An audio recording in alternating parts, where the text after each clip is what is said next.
I was just a church girl in Atlanta when Chase came into my life under the guise of mentorship.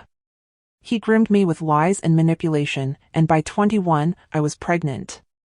He denied our child, humiliated me, and said no man would ever marry a used woman. But I proved him wrong and got my revenge. My name is Clara James, a name I wore with pride, a name that meant something in our community. Back then, I was 17, still figuring out who I was and what I wanted to be. My life revolved around church.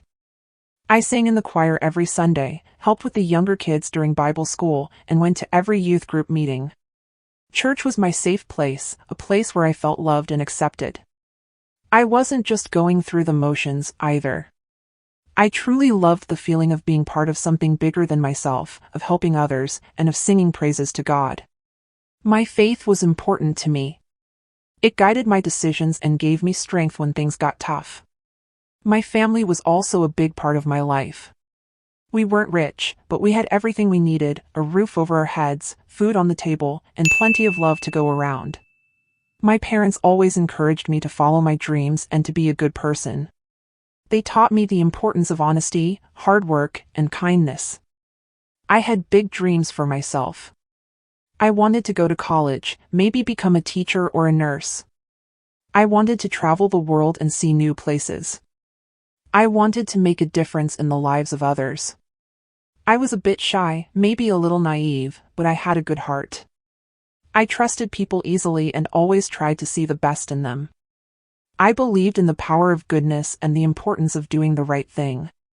Looking back, I see that I was incredibly innocent. I hadn't experienced much of the world outside of my church and my family. I was sheltered, protected, and maybe a little too trusting. I wasn't prepared for what was about to happen, for the darkness that would soon enter my life and change everything. But I also believe that the values my parents instilled in me, and the faith that I had, are what would ultimately help me survive. This foundation would later give me the courage to stand up for myself and my son, and to create a life filled with love and strength, despite the pain. It was during this time of my life that someone walked into my world and shattered everything I thought I knew. Then Chase came along. He was older, maybe in his late 20s, and he seemed so confident and worldly. He volunteered at the church, helping with the youth programs, and everyone looked up to him. He always had a smile and a kind word for everyone. At first, I thought he was genuinely interested in helping me achieve my dreams. He offered to mentor me, to guide me as I navigated the confusing world of college applications and career choices. He said he saw potential in me, that I had a bright future ahead of me. I was flattered, of course. It felt good to have someone so accomplished take an interest in me. He started spending more time with me, outside of church activities. We would meet for coffee, or he would drive me home after youth group. He would ask me about my hopes and fears, my dreams and aspirations. He seemed to genuinely care about what I had to say. Looking back, I can see the red flags that I missed. He was always so complimentary, telling me how smart and talented I was. He would subtly put down my friends and family, suggesting that they didn't understand me as well as he did. He was isolating me, slowly but surely, from the people who cared about me the most. He presented himself as a mentor, someone I could trust and confide in. He would listen patiently to my problems and offer advice that seemed wise and insightful. He made me feel special, like I was the only person in the world who truly understood him. But underneath the charming facade, there was something else. A darkness, a manipulative streak that I was too naive to see.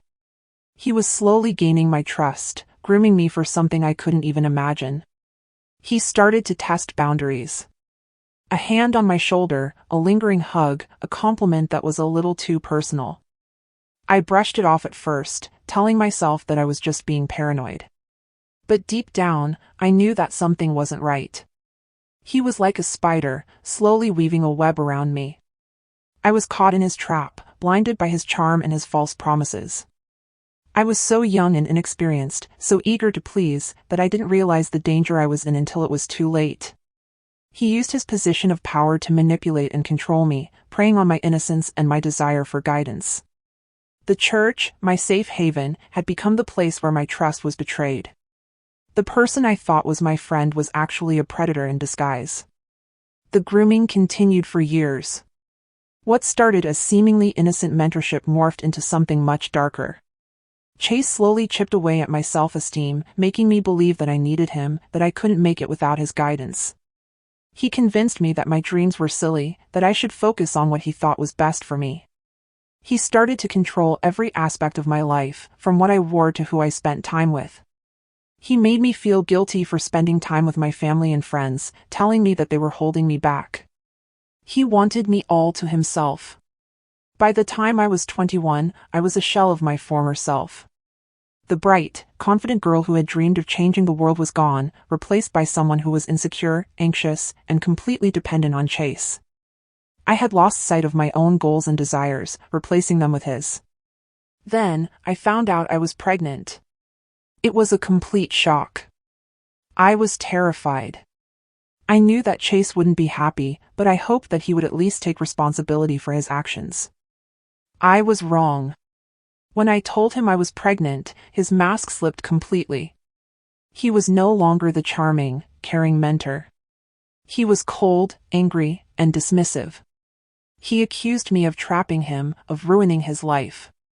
He denied that the baby was his, even though we both knew the truth. He told me that I was a fool if I thought he would ever marry me, that no man would ever want a used woman with a child. His words were like a knife, twisting in my heart.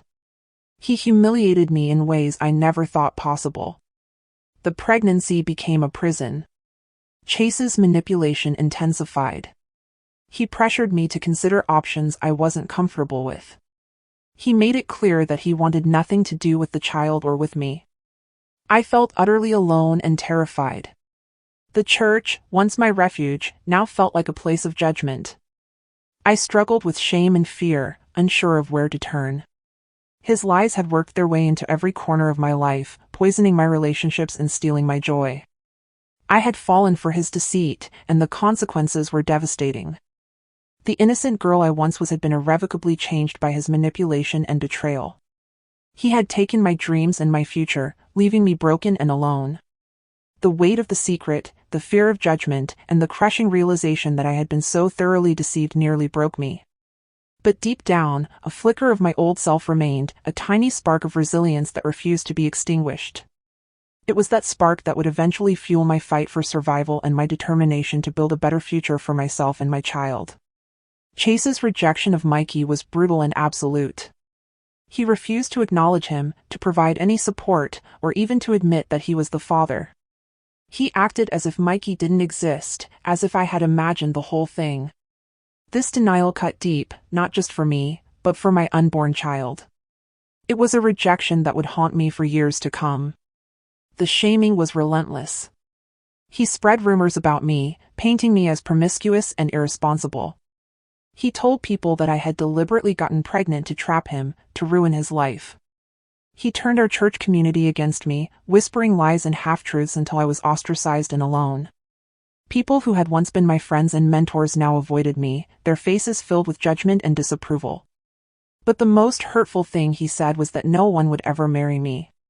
He said I was damaged goods, that no man would ever want to take on a woman with a child, especially one who had been used like me. His words echoed in my head, a constant reminder of my perceived worthlessness. I started to believe him. I thought that my life was over, that I would never find happiness or love again. The shame and rejection were almost unbearable. I felt like I was drowning in a sea of despair. I questioned everything I had ever believed in, wondering if I was truly as worthless as Chase had made me feel. The church, once my source of strength, now felt like a place of judgment and condemnation. I remember one particularly awful day. I was walking down the street when I saw a group of women from the church. They saw me too, and they started whispering and pointing. I could hear snippets of their conversation. Poor thing, such a shame, she ruined her life. I wanted to disappear, to crawl into a hole and never come out. It was in that moment, surrounded by the judgment and rejection, that something inside me finally snapped.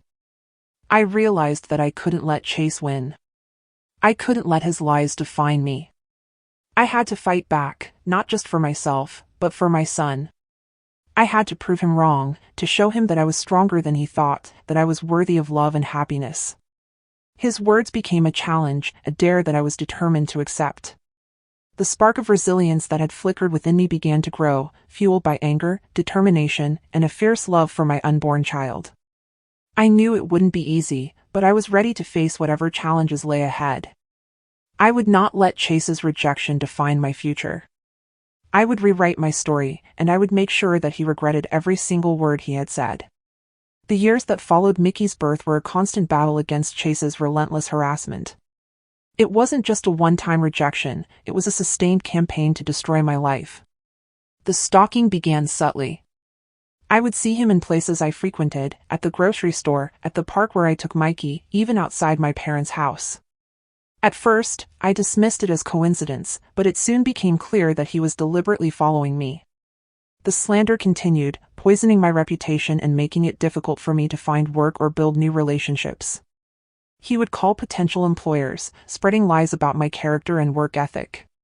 He would approach people I was dating, telling them false stories about my past. He even created fake social media profiles to harass me online. His attempts to ruin my relationships were particularly insidious.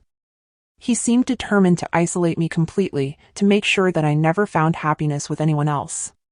He would send anonymous messages to my friends and family, filled with lies and accusations. He even went so far as to contact my in-laws years later, after I had moved to the U.S. and found happiness with my husband. He tried to convince them that I was a terrible person, that I had a dark secret that I was hiding from them. Living under the constant threat of Chase's harassment was exhausting and terrifying. I felt like I was always looking over my shoulder, waiting for the next attack. I changed my phone number, moved apartments, and even considered leaving Atlanta altogether. But I refused to be driven out of my home. I was determined to stay and fight for my life, for my son's life. The legal system offered little help. Because his actions were often subtle and indirect, it was difficult to prove that he was stalking or harassing me. The police told me that there was nothing they could do unless he physically harmed me. Despite the constant fear and anxiety, I refused to give up. I found strength in my son, in my family, and in the few friends who stood by me. I focused on building a stable and loving home for Mikey, determined to protect him from the darkness that Chase had brought into our lives. I knew that I couldn't let Chase's harassment define me or my son. I had to rise above it, to find a way to heal and to create a future filled with hope and happiness. This period taught me resilience, resourcefulness, and the importance of building a strong support system. The years of harassment were a dark chapter, but they also laid the foundation for the woman I would become, a survivor, a fighter, and a force to be reckoned with. Despite the constant fear and the weight of Chase's actions, I refused to let him define my life. His negativity became the fuel for my determination. Every lie he spread, every attempt to tear me down, only strengthened my resolve to build a better future for myself and Mikey. It wasn't easy. There were days when I felt overwhelmed, when I wanted to give up and disappear. But then I would look at Mikey, at his innocent eyes and his trusting smile, and I knew that I couldn't let him down. He deserved a mother who was strong, who was happy, who was able to provide him with a loving and stable home. I decided to focus on the things that I could control. I started by taking care of myself, both physically and mentally. I made sure to eat healthy, to exercise, and to get enough sleep. I also started seeing a therapist, who helped me to process the trauma I had experienced and to develop coping mechanisms for dealing with Chase's harassment. I also focused on building a support system. I reconnected with the friends and family who had stood by me, and I made an effort to meet new people. I joined a support group for single mothers, where I found a community of women who understood what I was going through and who offered me encouragement and advice. Most importantly, I focused on creating a loving and stable home for Mikey. I worked hard to provide him with everything he needed, both materially and emotionally. I read to him every night, played with him in the park, and taught him the importance of kindness, honesty, and respect. I wanted him to grow up knowing that he was loved and valued, and that he could achieve anything he set his mind to. I started to rebuild my life, one small step at a time. I went back to school, earning my degree and finding a job that I loved. I learned to trust again, to open myself up to new relationships, and to believe that I was worthy of love and happiness. Chase's harassment continued, but it no longer had the same power over me. I had learned to block it out, to focus on the positive aspects of my life, and to surround myself with people who loved and supported me. I had become stronger, more resilient, and more determined than ever before.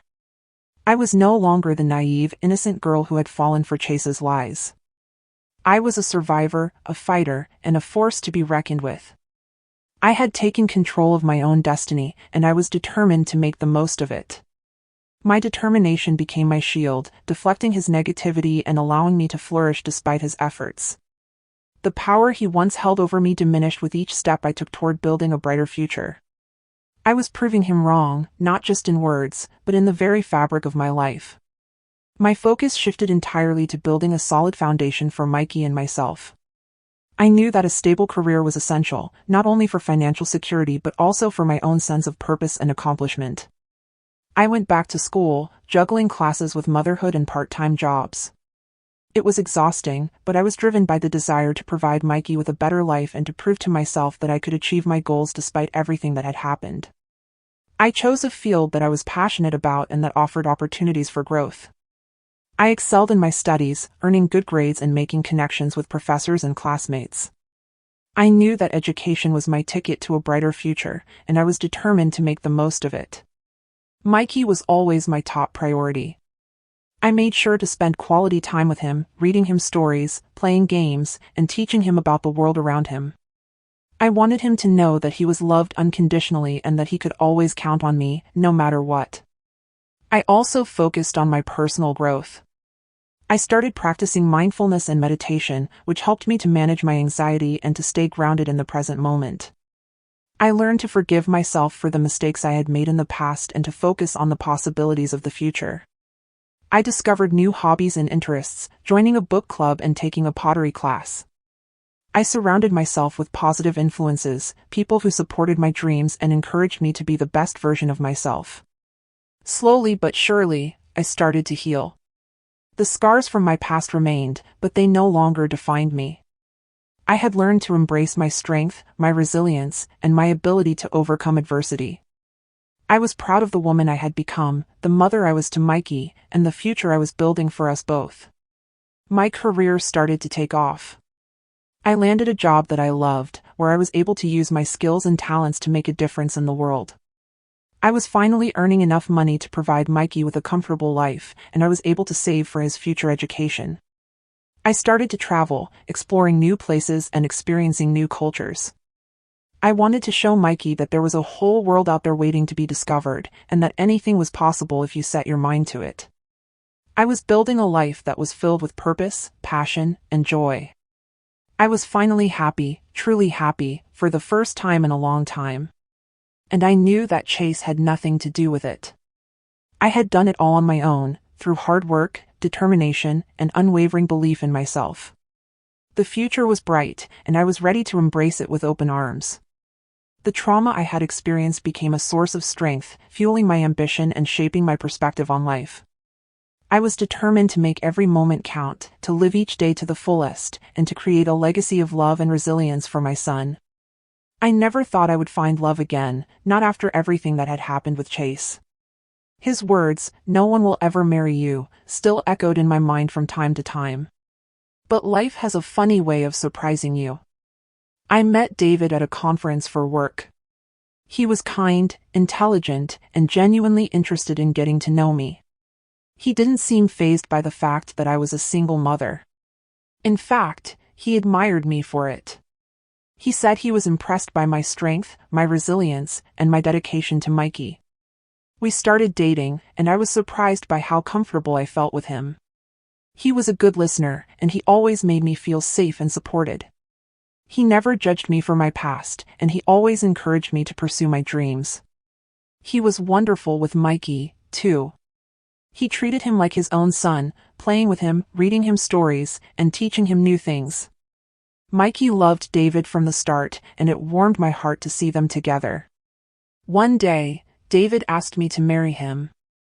I was overjoyed. It was like a dream come true.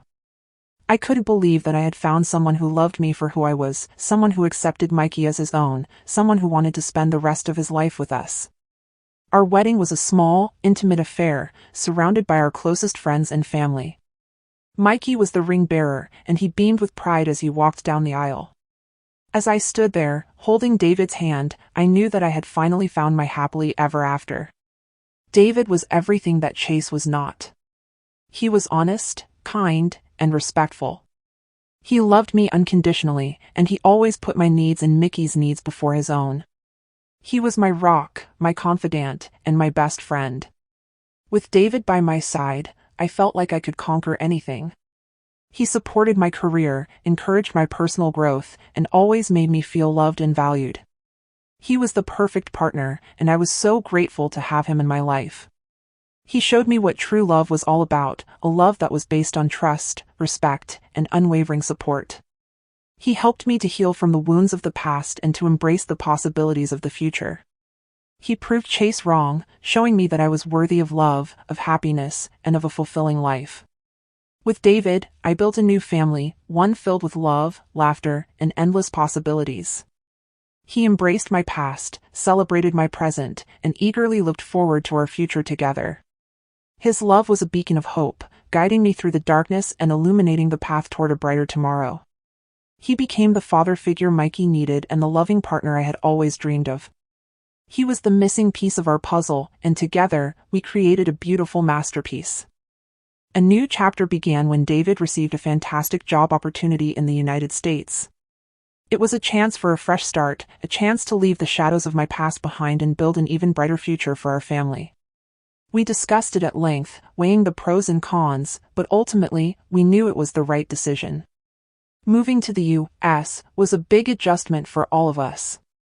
We had to learn a new culture, navigate a new school system, and make new friends. But we embraced the challenge with open arms, determined to make the most of our new life. We settled into a cozy suburban neighborhood, surrounded by friendly neighbors and tree-lined streets. We found a beautiful house with a big backyard, perfect for Mikey to play in. We enrolled him in a great school, where he quickly made friends and thrived academically. I found a job that I loved, working with a team of talented and passionate individuals. David excelled in his new role, quickly proving himself to be a valuable asset to the company. We were both thriving professionally, and our financial situation was more stable than ever before. But more importantly, we were creating a loving and supportive home for Mikey. We made sure to spend quality time together as a family, eating dinner together every night, going on weekend adventures, and celebrating holidays with joy and enthusiasm.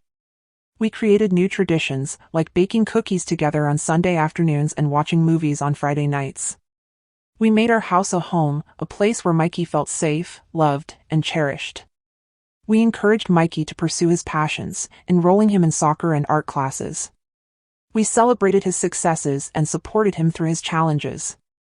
We wanted him to grow up knowing that he could achieve anything he set his mind to. We also made sure to stay connected to our roots, teaching Mikey about our culture and traditions.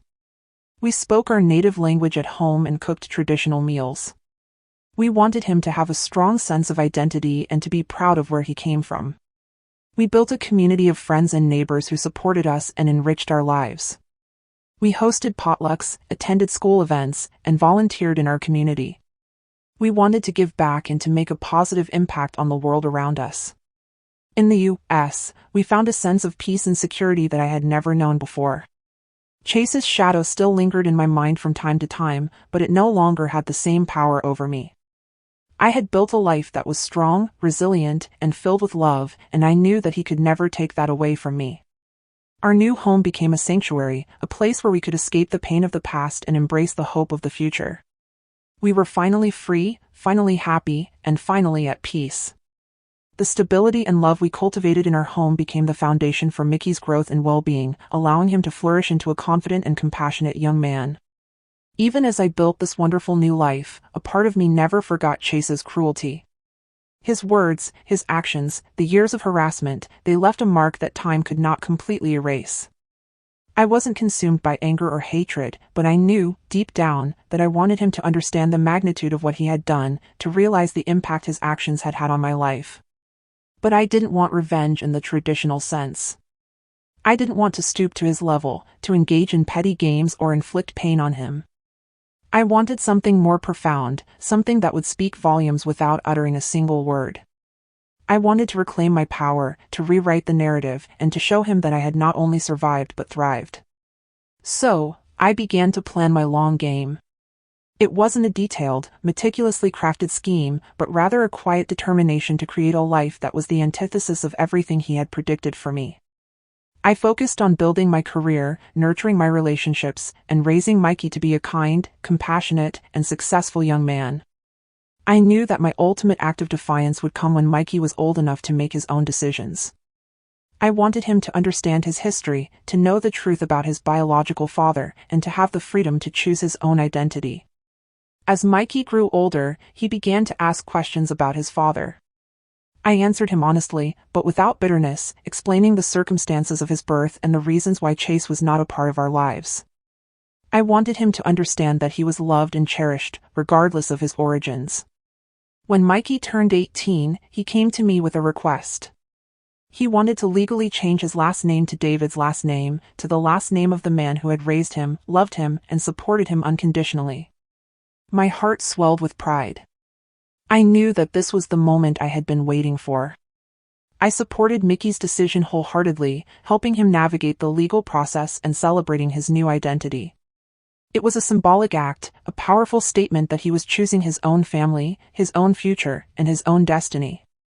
But that wasn't the end of my plan. I had one more card to play, one more way to reclaim my power and to send a message to the man who had once tried to break me. The long game was nearing its end, and the final move was about to be made. The years of quiet determination, of building a better life, had all led to this moment. It was time to reveal the truth, to let Chase know that his words had not defined me, that his actions had not destroyed me, and that I had emerged from the darkness stronger and more resilient than ever before. Finding Chase's address after all these years wasn't easy. But with the help of a private investigator, I managed to track him down. I didn't want to see him, to speak to him, or to have any direct contact with him. I simply wanted to deliver a message that would speak volumes without requiring any further interaction. I wrote a letter, a short and simple letter, informing him that Mikey had legally changed his last name. I didn't offer any explanations, any apologies, or any expressions of remorse. I simply stated the facts, in a clear and concise manner. I knew that this letter would be a blow to his ego, a confirmation that he had been wrong all along. He had predicted that Mikey would be a burden, a reminder of my shameful past. But instead, Mikey had become a source of pride and joy, a testament to my strength and resilience. I didn't expect Chase to respond, and I didn't want him to. I had said everything that needed to be said. The letter was not an invitation for reconciliation, but rather a declaration of independence, a final severing of ties. I mailed the letter, and then I waited. I didn't know how Chase would react, but I didn't really care. I had done my part. I had delivered my message. The rest was up to him. But I didn't stop there. I knew that a letter, by itself, wouldn't have the impact I desired. I wanted to make a public statement, a bold and unforgettable declaration that would resonate far beyond the confines of our personal history. I wanted to let the world know that I had not only survived but thrived, and that Chase's words had ultimately meant nothing. That's when I came up with the idea for the advertisement. It was a risky move, a potentially controversial decision, but I knew that it was the right thing to do. It was my way of reclaiming my voice, of rewriting the narrative, and of proving to myself, once and for all, that I was stronger than my past. I started making preparations, gathering information, and consulting with trusted advisors. I wanted to make sure that everything was done legally and ethically, and that my message was clear and impactful. The long game was almost over, and the final act was about to begin. The letter was just the opening salvo, a prelude to the main event. It was a necessary step, but it was not the ultimate goal. The goal was to send a message that could not be ignored, a message that would reverberate through the community and beyond, a message that would forever silence the voice of doubt and negativity that had haunted me for so long. The full-page ad in the Atlanta newspaper was simple, yet powerful. It wasn't flashy or sensational, but it spoke volumes with its carefully chosen words and its bold presentation. I wanted it to be impossible to ignore, to be a message that would resonate with everyone who read it, whether they knew my story or not. The ad featured a photograph of David, Mikey, and me, smiling and happy. We looked like any other family, a picture of love and contentment. But it was the caption that truly made the statement. In bold, clear letters, it read, "To the man who said no one would want me, my husband disagrees. And so does the law." That was it. No lengthy explanation, no accusatory tone, no bitter recriminations. Just a simple, undeniable truth. I had found love, I had built a family, and I had proven Chase wrong in every possible way. The ad ran on a Sunday, the day when the newspaper had its widest circulation. I knew that it would be seen by thousands of people, including many who knew Chase and who had heard his lies about me years ago. I didn't know how Chase would react to the ad, but I didn't really care. My goal wasn't to hurt him or to humiliate him, but rather to reclaim my own narrative and to send a message of hope to other women who had been told that they were worthless or unlovable. The response to the ad was overwhelming. I received hundreds of emails, phone calls, and letters from people all over the world, congratulating me on my courage and sharing their own stories of overcoming adversity. Many women told me that my ad had inspired them to believe in themselves again, to pursue their dreams, and to never give up on love. The ad went viral on social media, with people sharing it and commenting on it and praising its powerful message. It became a symbol of hope, resilience, and the triumph of the human spirit. I even heard from some of the people who had ostracized me years ago, expressing their remorse and apologizing for their past behavior. They said that they had been wrong to judge me and that they admired me for the way I had turned my life around. But the most meaningful response came from Mikey.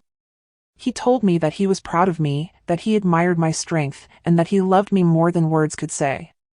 He said that the ad had shown him that anything was possible if you believed in yourself and that he was grateful to have me as his mother. The full-page advertisement became more than just a message to Chase. It was a testament to the power of love, the strength of family, and the unwavering spirit of a woman who refused to be defined by her past. It was a beacon of hope, shining brightly for anyone who had ever been told they were not good enough. It was my final act of defiance, my ultimate victory, and my most powerful statement of self-worth. The advertisement wasn't about inflicting pain on Chase. It was about something much more profound, reclaiming my narrative and silencing the voice of doubt that had haunted me for so long. It was the perfect revenge because it wasn't fueled by anger or hatred, but by love, strength, and unwavering self-belief. It was lasting because it wasn't a fleeting moment of satisfaction, but a permanent statement etched in the annals of my life. It was a testament to my resilience, a reminder that I had overcome adversity and emerged stronger than ever before. It was quiet because it didn't require any shouting or screaming. It spoke volumes with its simple words and its bold presentation, conveying a message that resonated far beyond the confines of our personal history. It was powerful because it wasn't just about me. It was about inspiring other women who had been told that they were worthless or unlovable, showing them that anything is possible if you believe in yourself and never give up on your dreams. It was the perfect revenge because it didn't involve stooping to Chase's level. I didn't engage in petty games or inflict pain on him. Instead, I focused on building a better life for myself and my son, proving him wrong in every possible way. It was lasting because it was a public declaration of my worth, a statement that I was worthy of love, of happiness, and of a fulfilling life. It was a message that would continue to resonate long after Chase was gone. It was quiet because it wasn't about seeking validation from him or from anyone else. It was about validating myself, about recognizing my own strength and resilience, and about celebrating the life I had created. It was powerful because it was a testament to the transformative power of love, the unwavering support of family, and the indomitable spirit of a woman who refused to be defined by her past. The advertisement was the culmination of years of hard work, determination, and unwavering self-belief. It was the final act of my long game, the moment when I finally reclaimed my power and silenced the voice of doubt that had haunted me for so long. It wasn't just about proving Chase wrong, it was about proving myself right. It was about embracing my strength, celebrating my resilience, and creating a life that was filled with purpose, passion, and joy. It was about showing the world that anything is possible if you believe in yourself and never give up on your dreams. The revenge wasn't about bringing Chase down, it was about lifting myself, Mikey, and countless others up, inspiring them to believe in the power of their own resilience and the beauty of their own worth. That is why it was perfect, lasting, quiet, and powerful. The name change was more than just a legal formality, it was a symbolic act of liberation for both Mikey and me. For Mikey, it was a way to embrace his true identity, to align himself with the man who had been his father in every way that mattered. It was a declaration that he was choosing love, support, and belonging over biological ties. It was a way for him to shed the burden of his past, to distance himself from the man who had rejected him and his mother. It was a way to create a new future, one that was defined by hope, happiness, and unwavering self-belief. For me, the name change was a validation of my choices, a confirmation that I had made the right decisions for my son. It was a testament to the power of love, the strength of family, and the resilience of the human spirit. It was a way for me to reclaim my own narrative, to rewrite the story of my life and to silence the voice of doubt that had haunted me for so long. It was a way to show the world that I had not only survived but thrived, and that I had created a life that was filled with purpose, passion, and joy. The new last name represented a fresh start, a clean slate, and a promise of a brighter future. It was a symbol of our unity, our love, and our unwavering commitment to one another. It was a reminder that we were a family, bound together by choice, not by blood. It was a declaration that we were in control of our own destinies, that we had the power to create the lives we wanted, regardless of what anyone else thought or said. It was a testament to our strength, our resilience, and our ability to overcome adversity. The name change was the final piece of the puzzle, the last step in my long game. It was the moment when I finally reclaimed my power and silenced the voice of doubt that had haunted me for so long. It wasn't just about proving Chase wrong, it was about proving myself right. It was about embracing my strength, celebrating my resilience, and creating a life that was filled with purpose, passion, and joy. It was about showing the world that anything is possible if you believe in yourself and never give up on your dreams. It was a legacy for Mikey, a testament to the enduring power of love and the strength of a mother's unwavering dedication.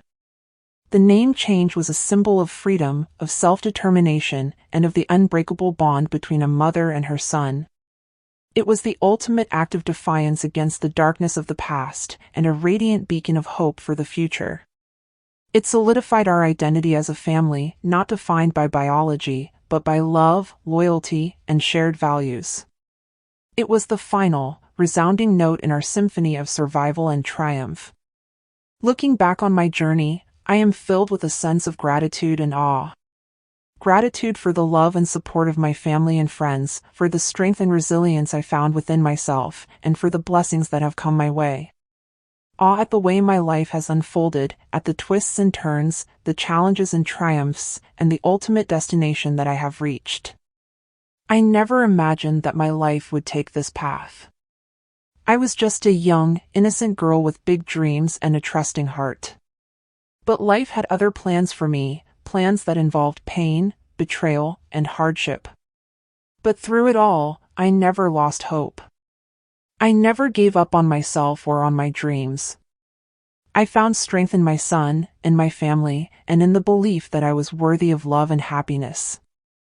I learned that adversity can be a catalyst for growth, that challenges can make you stronger, and that even the darkest of times can lead to the brightest of futures. I discovered that I am more resilient than I ever thought possible, that I have the power to overcome anything that life throws my way. I learned the importance of self-care, of surrounding myself with positive influences, and of believing in myself even when no one else does. I found that love is the most powerful force in the world, that it can heal wounds, mend broken hearts, and create miracles. I learned that family is not just about blood, but about love, loyalty, and unwavering support. I realized that forgiveness is essential for healing, not just for others, but for myself. I learned to let go of the anger and bitterness that had consumed me for so long and to embrace the possibilities of the future. I understand now that everything happens for a reason, that even the most painful experiences can serve a purpose in our lives. I believe that my journey has made me a better person, a stronger mother, and a more compassionate human being. I hope that my story can inspire others to believe in themselves, to never give up on their dreams, and to know that they are worthy of love and happiness. I want them to understand that they have the power to create the lives they want, regardless of what anyone else thinks or says. I want them to know that they are not alone, that there are people who care about them and who will support them through their challenges. I want them to believe that anything is possible if they have faith in themselves and in the power of love. My journey has been long and arduous, but it has been worth it. I am proud of the woman I have become, the mother I am to Mikey, and the life I have created. I am grateful for every experience, every lesson, and every blessing that has come my way. And I am excited to see what the future holds, knowing that I have the strength, the resilience, and the love to conquer anything that comes my way. My story is a testament to the unwavering power of the human spirit, a reminder that even from the depths of despair, hope can blossom and dreams can take flight. It is a story of survival, of triumph, and of the enduring strength of a woman who refused to be defined by her past, but instead chose to create her own magnificent future. The strength I found within myself was the unwavering belief in my own worth, the fierce love for my son, and the unshakable conviction that I deserved a life filled with joy and purpose. That strength is the legacy I wish to share with the world. Thank you for spending your time with my story. Feel free to share your thoughts or reactions in the comments. I'd love to hear from you.